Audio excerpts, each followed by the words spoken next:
salue Marie, comblée de grâce, le Seigneur est avec vous.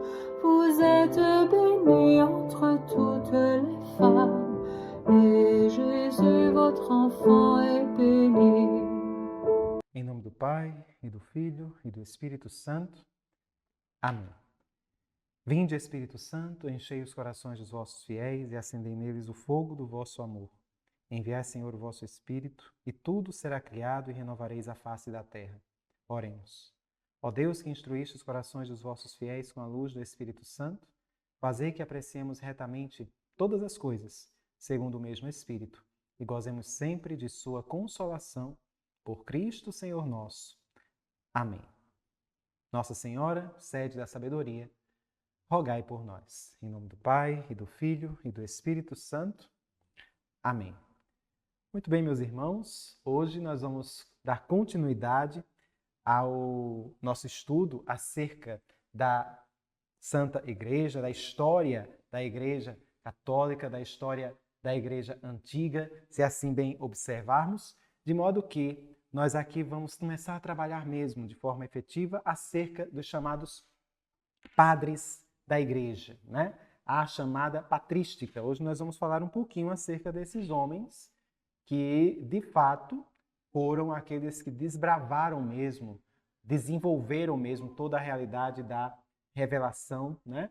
Praticamente assim como que colocaram mesmo de modo a que nós pudéssemos tomar consciência daquilo que havia sido revelado. E é bem interessante notarmos estas realidades, né?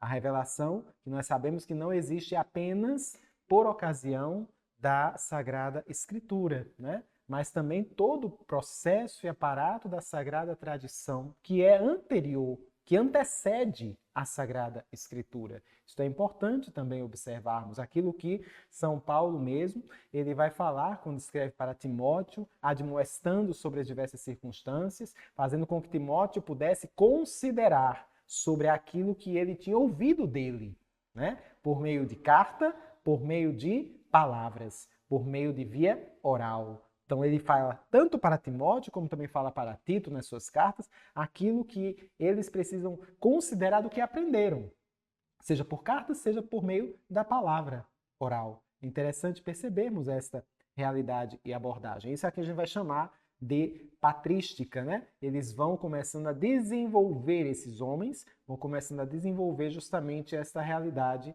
de desenvolvimento mesmo da doutrina, né? Como quem vai interpretar aquilo de forma eficaz para que nós possamos, de fato, estabelecermos mesmo bases e alicerces para a nossa fé. É interessante percebermos esta realidade. Então, estes padres da igreja, é interessante observarmos aqui que o termo padre aqui não está relacionando-se, vamos dizer assim, a presbítero, né? Não são presbíteros. Na maioria das vezes, os padres, eles são, na verdade, bispos, inclusive, né? Os padres da igreja são tidos por bispos, inclusive. Alguns até são padres também.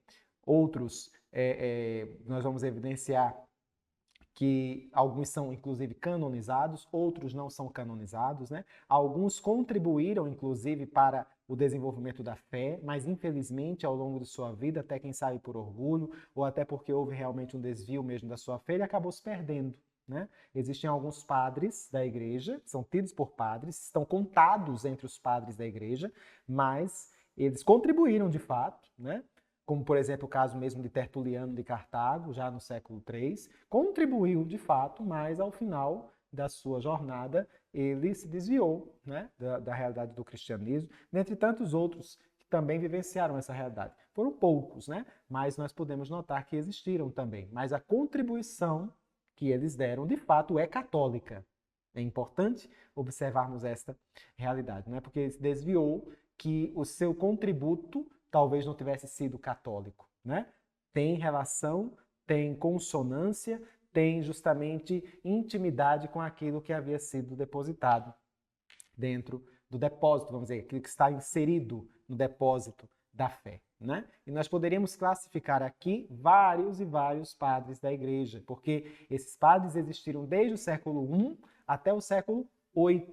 Tivemos aí 8 séculos de desenvolvimento da doutrina, se assim observarmos, por exemplo, desde o século I, nós vamos observar a figura de pelo menos 4 homens, 4 padres da igreja, de grande repercussão, e que nós podemos notar, por exemplo, a realidade, digamos, do Papa Clemente, nós já falamos, já comentamos aqui, né, que é o 4º Papa da Igreja. Ele é considerado também um padre da Igreja, mas também Santo Inácio de Antioquia, do século I também, né, praticamente, morreu no início do século II, que também é considerado um padre da Igreja, se assim observarmos, mas também podemos notar São Policarpo de Esmirna, como também podemos evidenciar São Pápias, né, ou São Papias, se assim observarmos. Estes 4 são padres da Igreja que nós podemos notar dos primeiros séculos mesmo, né? Logo do 1º para o 2º século, se assim observarmos.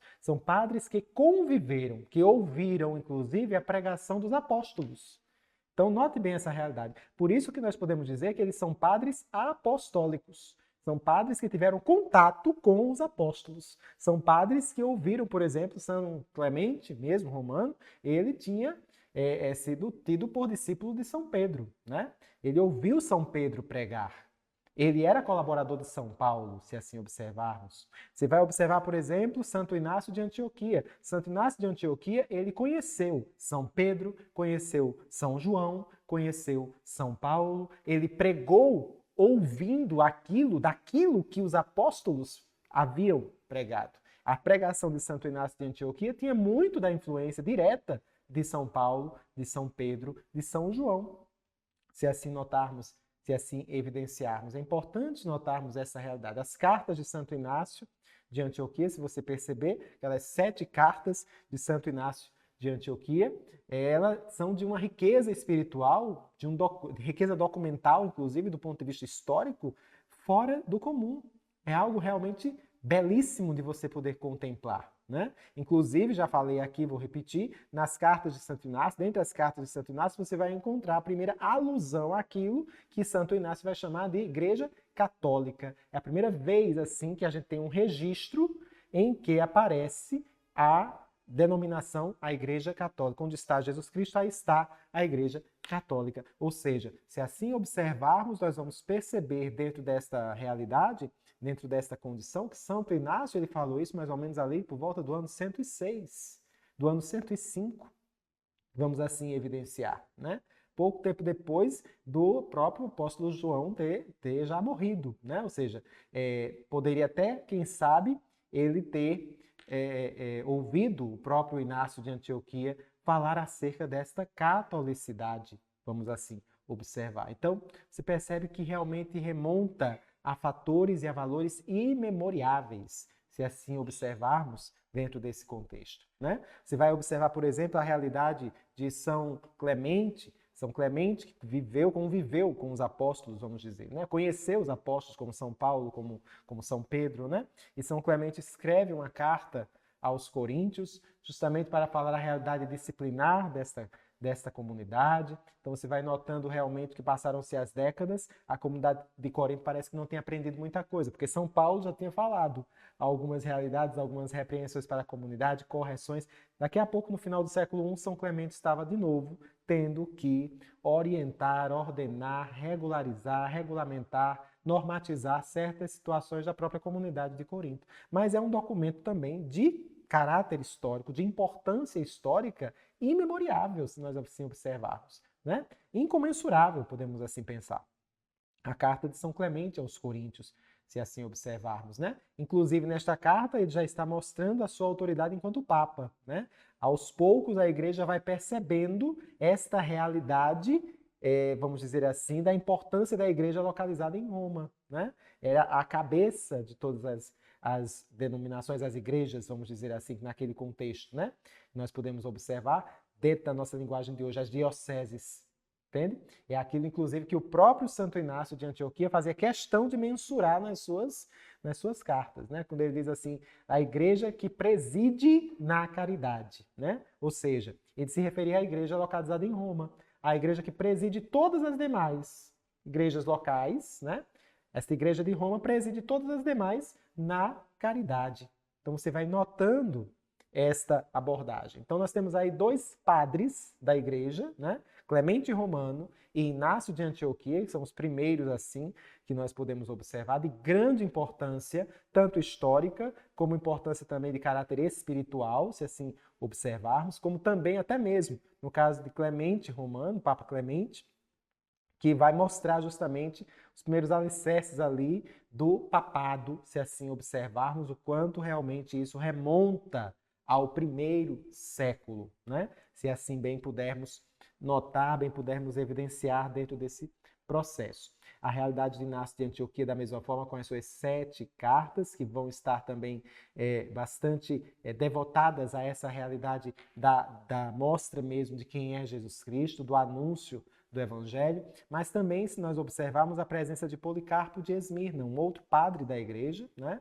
Um homem que morreu com seus quase 90 anos, também morreu martirizado, e se você for observar, ele, do ponto de vista intelectual, do ponto de vista literário, realmente a produção de Policarpo de Esmirna foi uma produção pobre, né? Tanto é que nós conhecemos mais Policarpo de Esmirna por conta das atas do seu martírio, né? Um martírio que foi bem diferenciado. Nós já comentamos aqui como foi o martírio de São Policarpo de Esmirna, mas ele é muito mais conhecido pelo seu martírio do que pela sua produção intelectual, que realmente foi muito curta, foi muito pouca, se assim observarmos no que diz respeito ao que ele de fato teria escrito, né? Mas de qualquer forma sempre influenciado pelo apóstolo João. Ele ouviu São João pregar, né? Então nós notamos essa realidade. E aquelas palavras de São João ficavam assim como que excitando o seu coração, né? Fazendo aquela experiência que os discípulos de Emaús fizeram com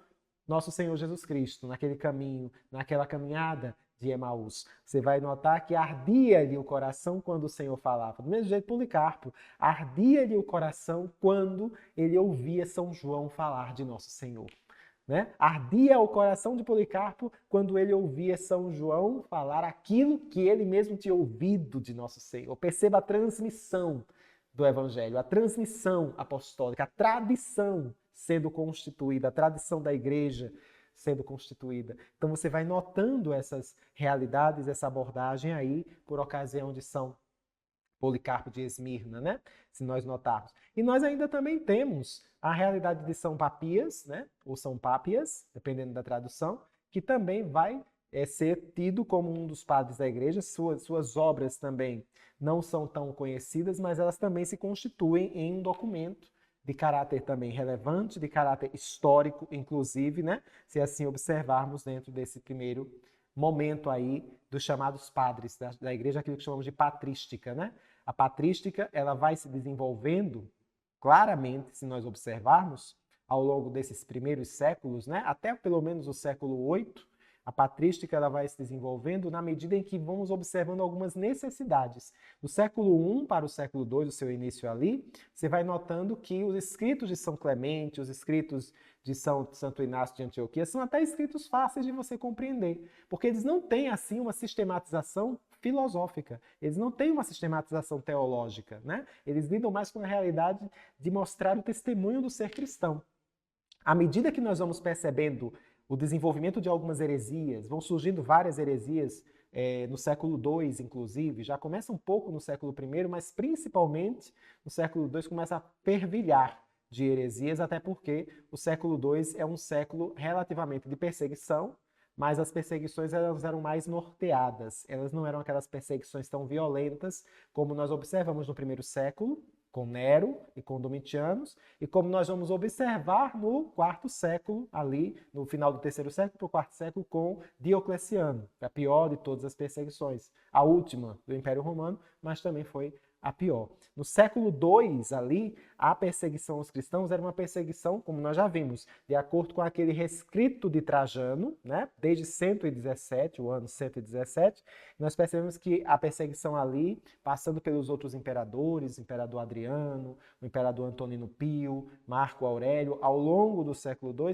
eram mais normatizadas, né? Os cristãos não estavam se caçando cristãos assim, né? No entanto, se uma pessoa se declarasse cristã, ela seria punida, ela seria martirizada, ela seria maltratada, seria presa. Mas para isso precisaria que ocorresse alguma denúncia, para isso precisaria que ocorresse alguma perseguição expressiva, e isso não acontecia direto. Então os cristãos eles tinham uma relativa, entre aspas, né, relativa liberdade, vamos assim observar, né? Depois é que vai sistematizar a perseguição de uma forma mais efetiva no século III. Mas o século II foi mais tranquilo em relação aos outros séculos. Isso vai permitindo com que alguns padres, especialmente padres mesmo, presbíteros, eles acabem elaborando doutrinas estranhas, que são justamente as heresias, né? O que é uma heresia? A heresia, se nós observarmos do grego, hairesis, significa escolha. Eu escolho no que eu quero crer, né? Diferente de católico, do grego também, katarholon, que significa o que vale do todo, né? A parte do todo, a constituição do todo, o termo católico, né? Eu preciso crer na fé católica, naquilo que é pronunciado, naquilo que é crido, que é acreditado, que é proclamado em todos os tempos, em todos os lugares, por todos os fiéis, como diz São Vicente de Lérez, né? Então, isto é católico. Mas a partir do momento em que eu começo a trabalhar aqui, eu quero acreditar nisso, eu começo a questionar essa realidade da fé católica e começo a inventar uma nova doutrina baseada naquilo que eu acredito, eu estou escolhendo, então eu estou cometendo heresia. E as heresias começaram a surgir, a pulular mesmo, no século II, né? O gnosticismo começou a se desenvolver com muito mais evidência, já que não é necessariamente uma heresia mesmo, mas veio de uma seita do Oriente, né? Nós também temos o montanismo, de Montano, também vamos observar o apolinarismo, vamos observar o milenarismo, né? Algumas heresias que vão surgindo, que vão se desenvolvendo aí no século II, e isto vai exigindo também que os argumentos para combater, para corrigir essas heresias, também sejam argumentos mais fundamentados. Então aí você vai perceber que esses padres apostólicos que nós vimos, né? Esses 4 que eu falei, São Clemente, Santo Inácio, São Papias e São Policarpo, vivem essa realidade mais testemunhal, mas depois você vai notando que essa realidade precisa ser, a realidade argumentativa, né? Precisa ser muito mais bem estruturada, muito mais bem trabalhada. Obviamente que um escrito de São Clemente tem um objetivo ali na carta aos Coríntios, mas é bem diferente, por exemplo, de um escrito de Santo Agostinho, que tem uma complexidade bem maior, porque ele já tem um desenvolvimento teológico, filosófico, já bem mais desenvolvido, a partir da filosofia, por exemplo, de Platão, se nós evidenciarmos, né, essa realidade, ele vai desenvolver essa filosofia. Então você nota que o pensamento de Agostinho já é bem diferente do pensamento dos primeiros padres da igreja, né? Se você notar, por exemplo, ainda no século II, dentro desse processo, para que nós possamos compreender um dos escritos que eu acho dos mais belos, se nós notarmos, do início mesmo dos primeiros tempos da igreja, ali em meados do meio, mais ou menos, ali por volta do ano 120, 130, no século II, você vai ver que os escritos estão mais voltados para como viviam os cristãos. Eu cito aqui, por exemplo, a chamada Carta a Diogneto. A Carta a Diogneto vai falar um pouco a respeito dessa realidade, de como viviam os primeiros cristãos. O porquê de um modo de vida cristão ser tão paradoxal. É o que esta carta, né, vai estar mencionando. Que também é uma carta de uma importância histórica para o cristianismo, também para a humanidade como um todo, né? Uma importância histórica gigante, porque é um documento que remonta justamente ao 2º século da era cristã. Então, sobre esse modo de vida cristão de ser paradoxal, estão no mundo, mas não são do mundo, veja o que essa carta vai mensurar, né? Ele diz o seguinte, texto belíssimo. Aliás, essa carta toda, ela é riquíssima e belíssima, e eu aconselho você também a buscar adquirir esse conhecimento. A Carta a Diogneto. Na internet mesmo é fácil de você conseguir identificar essa carta, né? E ele vai dizer assim, com relação ao fato de estar no mundo, mas não ser do mundo. Ele diz, vivem na sua pátria, mas como forasteiros. Participam de tudo como cristãos e suportam tudo como estrangeiros. Toda pátria estrangeira é pátria deles, e cada pátria é estrangeira. Casam-se como todos e geram filhos, mas não abandonam os recém-nascidos, fazendo menção ao paganismo que faz esse tipo de circunstância, né? Põem a mesa em comum, mas não o leito. Estão na carne, mas não vivem segundo a carne. Moram na terra, mas têm sua cidadania no céu. Obedecem às leis estabelecidas, mas com sua vida ultrapassam as leis. Veja que maravilha você observar escritos do segundo século, de como aqueles cristãos primitivos, vamos dizer assim, da igreja antiga, viviam, né? A grande contradição do evangelho é vivida pelos cristãos. Veja o que ele vai dizer também em outra passagem desta carta. Ele diz assim: amam a todos e são perseguidos por todos. São desconhecidos e, apesar disso, condenados. São mortos e, desse modo, lhes é dada a vida. São pobres e enriquecem a muitos. Carecem de tudo e têm abundância de tudo. São desprezados e, no desprezo, tornam-se glorificados. São amaldiçoados e depois proclamados justos. São injuriados e bendizem. São maltratados e honram. Fazem o bem e são punidos como malfeitores. São condenados e se alegram como se recebessem a vida. Pelos judeus são combatidos como estrangeiros. Pelos gregos são perseguidos. E aqueles que os odeiam não saberiam dizer o motivo de tanto ódio. Você percebe a contradição que ele mesmo coloca o paganismo nesse processo? Não conseguem dizer por que odeiam tanto os cristãos. Mas é justamente isso que Nosso Senhor prometeu diante do seu discurso.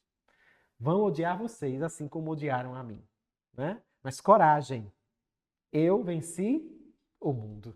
Então você nota esta realidade aqui, já no tempo do segundo século, nessa carta a Diogneto, que é uma carta belíssima, como eu disse, né? Tem muito, é bem extensa também, se você for observar.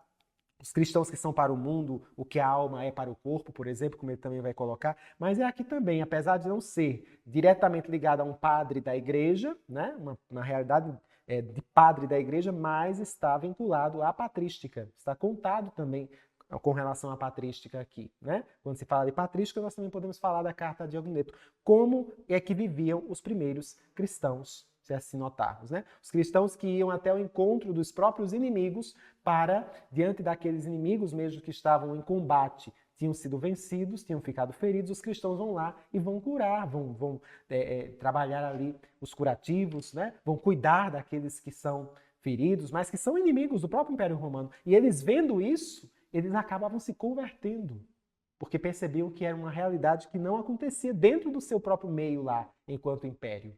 Né? Então você nota a realidade do testemunho, aquilo que tantos papas ao longo da história vão dizer justamente. Muitas vezes, o que mais impacta dentro de um processo não é o mecanismo da formação, não é a realidade dos doutores, não é a eloquência dos professores, mas é o testemunho.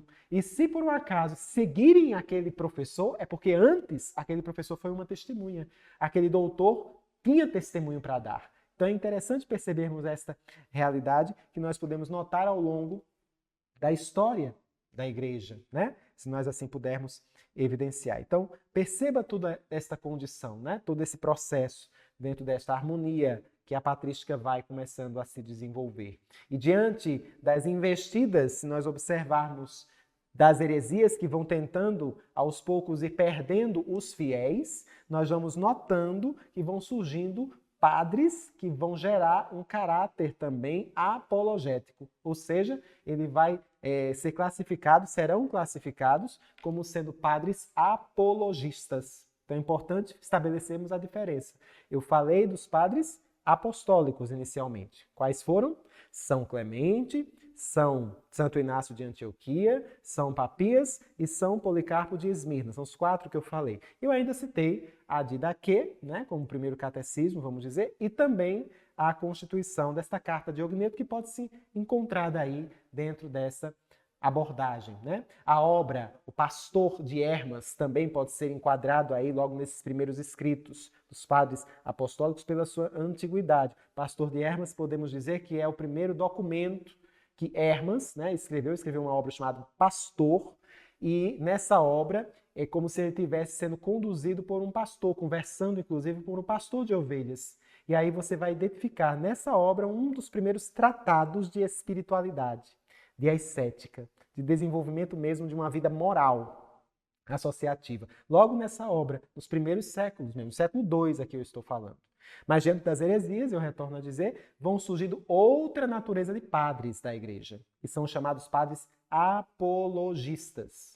São padres que vão agora se preocupar em defender a igreja das hordas heréticas, podemos assim observar. Como, por exemplo, eu poderia citar inclusive alguns que talvez você não conheça com tanta veemência, como é o caso, por exemplo, de Santo Aristides de Atenas, né? Se assim observarmos, Santo Aristides de Atenas foi um padre que viveu ali mais ou menos, um padre grego ali do século II, né? Se você observar, inclusive ele escrevia obras, né? Não tão eloquentes ainda, como, por exemplo, um Santo Agostinho de Hipona iria escrever mais adiante, que são obras gigantescas, né? A de Santo Agostinho, mas ele escrevia-se, por exemplo, para os imperadores, como, por exemplo, Antonino Pio, como, por exemplo, o imperador Adriano, para mostrar e justificar a necessidade de perceber que o nosso Deus é um Deus invisível, porque ele era questionado contra o quê? Ele é questionado pelo fato de dizer assim, mostre-nos o teu Deus. Queriam que eles mostrassem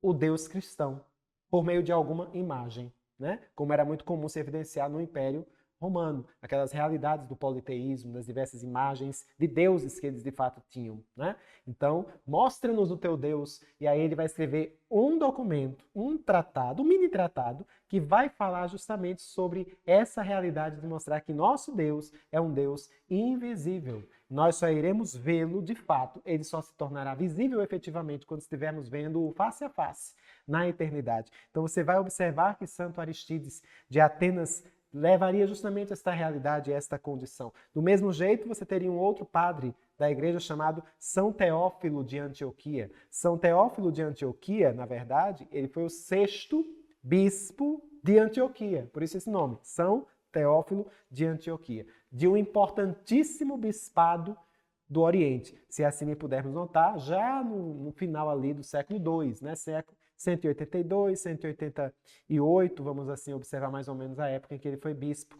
de Antioquia. Filho de pais pagãos, né? Escreve inclusive 3 livros. Há um homem chamado Autólico, né? Um homem orgulhoso, inclusive, dos deuses, até mesmo do próprio paganismo. E aí você vai notando que ele também tinha essa preocupação em mostrar, em relacionar justamente esta condição de evidenciar a defesa da fé católica. Eram os padres apologistas, os padres principalmente do século II, né? Se assim observarmos aí dentro dessa abordagem. Mas eu queria fazer menção especialmente a um dos mais importantes padres dessa época, que é São Justino, né? De Roma, também conhecido por São Justino Mártir, né? O maior dos padres apologistas. Inclusive, foi a partir de São Justino Mártir que ele começou, de fato, a sistematizar a defesa da fé, usando mesmo de argumentos da filosofia. Usando mesmo de argumentos filosóficos. Logo, se assim bem observarmos, nós vamos perceber que inicialmente ele era, de fato, pagão, ele flertava, vamos dizer assim, com a realidade do sofismo, né? De fato, um sofista, se assim observarmos, não era um filósofo propriamente, mas um sofista. Então você vai notar justamente essa realidade em que ele, quando vai em busca da verdade, ele está realmente buscando a verdade, ele vai percebendo que ele vai flertando com algumas correntes filosóficas, né? Se assim observarmos, dentro do próprio sofismo mesmo, ele vai flertando com algumas correntes filosóficas, a realidade do estoicismo, a realidade do, se nós assim evidenciarmos, dentro do platonismo, né? Nós vamos notar que ele vai trabalhando essas condições, né? Diante dessas realidades, e a partir daí você vai percebendo que ele sempre percebia lacunas naquela corrente filosófica, até mesmo em Platão, né? Você vai notar que ele evidenciava justamente algumas lacunas, ainda tinha algo a se buscar, e ele ficava buscando esta realidade, esta condição, quando ele de fato se depara com a realidade do cristianismo. Ele vai estudar o cristianismo, vai observar, porque a princípio ele precisou colocar por terra todo o preconceito que ele tinha para com os cristãos, E ele descobre realmente que ali no cristianismo encontrava-se justamente a verdade, dentro dessa configuração da igreja, né? E a partir daí ele vai estabelecendo de forma sistemática um achado mesmo que volta para as primeiras correntes filosóficas do cristianismo.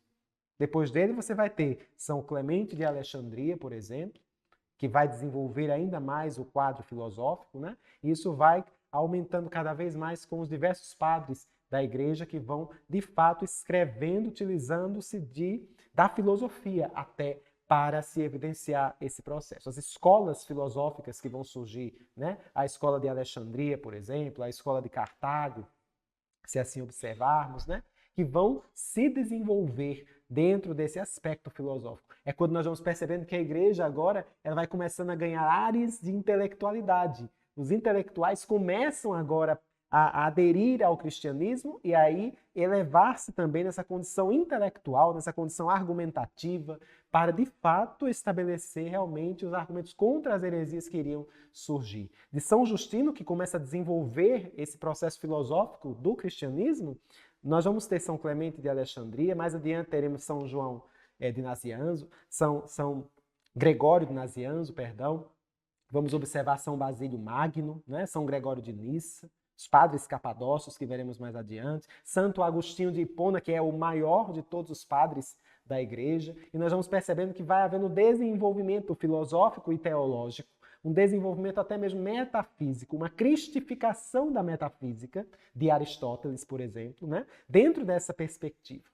Até culminar, se você observar, na escolástica, lá com Santo Tomás de Aquino, com Santo Alberto Magno, com Santo Anselmo, né, de Cantuária, se assim observarmos, e tantos outros que virão mais na frente. Mas você vê que tudo isso começa com São Justino Mártir, São Justino de Roma, né, que escreve 3 obras principais. O Diálogo com Trifão, né? Uma de suas obras também bastante conhecidas, e 2 apologias que ele faz a Antonino Pio, né? O imperador romano. Então ele faz uma primeira apologia, que de fato é uma obra admirável, se assim observarmos, é que ele vai explicar efetivamente o que é a fé cristã para essa realidade ligada ao imperador. E na segunda apologia, ele vai justamente complementar o esforço da primeira apologia. Por conta dessa realidade, do ponto de vista tanto moral como do ponto de vista espiritual, né? Ele passa a ser exposto de alguma forma e dentro do rescrito de Trajano, né? Ele é denunciado e ele acaba também sofrendo com o martírio, se assim observarmos. Mas você vai perceber a beleza com que ele, de fato, quando ele descobre a verdade, como ele luta para garantir realmente esse caráter apologético a partir das suas apologias, se assim notarmos. É o chamado pai mesmo da filosofia cristã. São Justino Mártir, rogai por nós, né? Se nós assim pudermos pensar e pudermos evidenciar. Mas eu também queria já observar aqui outros padres da igreja. Nós tivemos o caso, por exemplo, de Tassiano. Tassiano foi sírio, inclusive, um padre pouco conhecido dentro desse contexto, né? Mas que teve também uma certa contribuição nas suas apologias, nos seus discursos com os gregos, por exemplo. No entanto, ao final de sua vida, ele se perde, né? E acaba morrendo como um herege, né? Infelizmente. Mas as suas obras, elas, de alguma forma, tiveram contribuição. As obras que ele promulgou, que ele realizou enquanto era católico, vamos dizer assim, de fato, são obras que estão desprovidas de erro. É importante observarmos isso, né? O homem é sempre de barro, o homem é sempre barro mesmo, sempre pó, podemos assim dizer, né? Quando existir o barro humano, então vai existir a possibilidade de erro, vamos observar. Mas ele estabeleceu uma normativa, estabeleceu uma configuração de uma obra literária para a igreja, no entanto, ele se perde nos seus conceitos, na sua realidade intelectual ao final de sua vida. Mas os seus escritos foram contados como escritos da patrística. É interessante observarmos essa abordagem. Deus ele tem os seus caminhos, podemos assim observar. Tanto é que Tassiano aqui, se você notar, ele não é canonizado, né? Tassiano, ou Sírio é chamado. Não é canonizado como os outros foram, por exemplo, São Justino, como podemos observar com tantos outros que foram comentados aqui, Santo Aristides de Atenas, São Teófilo de Antioquia, né? Mas justamente por conta dessa realidade, ele não morreu em comunhão, ele morreu sem estar em comunhão com a igreja, se assim observarmos, né? E eu quero também finalizar este momento falando de Atenágoras, de Atenas, que também foi um outro padre da igreja, se assim evidenciarmos, um filósofo, podemos assim dizer, ateniense, né, dentro desse processo, apresentando inclusive um dialético hábil dentro desse mecanismo todo da patrística, uma excelente dialética, morreu por volta do ano ali 190, já no finalzinho do século II, se assim observarmos, né? E é uma das suas obras mais importantes que ele escreveu foi sobre o Tratado da Ressurreição, Tratado da Ressurreição de Cristo. Uma outra obra também não tão importante, mas que ele também escreveu, Apologia, né? E ele escreve justamente essa realidade para ir de encontro às autoridades daquela época, né? Falar do Tratado da Ressurreição, já que as diversas seitas, heresias que estavam evidenciando-se naquele contexto, estavam negando esta realidade como que era um absurdo, se assim bem observarmos. Você vai notando, então, que a patrística ela se desenvolve em que houve uma época realmente de uma realidade efervescente do conhecimento cristão, né? Isso foi se desenvolvendo no século I, depois no século II, a partir do século III vamos ter grandes outros padres da igreja, como por exemplo São Cipriano de Cartago, que nós vamos evidenciar, né, por volta ali do ano 249, 250, e quando vai ser bispo de Cartago, ali no norte da África. Nós vamos notar mais adiante as diversas obras por meio dos padres capadócios, como São Basílio Magno, São Gregório Nazianzo, São Gregório de Nissa, e tantos outros que vão surgindo. E as suas obras, elas vão cada vez mais ganhando corpo, né? Vamos ver, por exemplo, a realidade de Boécio, né, que também vai se desenvolver aí dentro desse processo da filosofia, e tantos outros que vão serem evidenciados aí dentro desse mecanismo, culminando ali em meados do século IV, 354 mais ou menos, nasce aquele que seria considerado o grande padre da igreja e que poderia dividir a história da igreja mesmo em antes dele e depois dele, como é o caso de Santo Agostinho de Hipona, um homem com um testemunho inicialmente terrível, né? Um homem com um testemunho de uma certa devassidão moral, até intelectual, maniqueísta, mas depois ele vai de um homem bastante pecador, como ele mesmo relata nas suas confissões, se torna um grande santo, um grande doutor da igreja, um homem assim que diz assim, é para mostrar que Deus é Deus, ele consegue fazer do pior, ele consegue tornar dos melhores e dos mais aproveitáveis santos, se nós assim evidenciarmos, os mais eminentes santos da história da igreja, para mostrar que Deus é Deus, né? Que é do contexto que Santo Agostinho já fala nas suas confissões no seu livro 9, quando ele vai se referir à forma de como ele encontrou a verdade, encontrou nosso Senhor Jesus Cristo. Tarde te amei, ó beleza, tão antiga e tão nova, eis que tu estavas dentro e eu preso do lado de fora, né? Tu me tocaste, teu grito rompe minha surdez. E aquilo, diante desta realidade, agora eu estou ansioso da tua presença, né? Meu coração realmente arde de amor, de desejo por ti. Basta um toque de Nosso Senhor na vida deste grande padre da igreja, que foi Santo Agostinho, que nós, quem sabe, vamos ter oportunidade de falarmos mais adiante, quando estivermos falando acerca da sua vida, da sua história e também da sua vastíssima obra. Vamos ficando por aqui. Espero que você aprofunde isso que nós vamos falando, porque aqui falamos basicamente em tópicos, né? Mas que você possa ir aprofundando os teus estudos a respeito dessa realidade e possa realmente tirar grandes frutos, efeitos espirituais mesmo, das formações que você tem recebido na Escola Sede da Sabedoria. Rezemos juntos. Ave Maria, cheia de graça, o Senhor é convosco. Bendita sois vós entre as mulheres e bendito é o fruto do vosso ventre, Jesus. Santa Maria, Mãe de Deus, rogai por nós, pecadores, agora e na hora de nossa morte. Amém. Nossa Senhora, sede da sabedoria, rogai por nós. Em nome do Pai, e do Filho, e do Espírito Santo. Amém. Sainte Marie, Mère de Dieu, priez pour nous, pauvres pécheurs, maintenant et à l'heure de notre mort. Amen, Amen, Alléluia. Amen.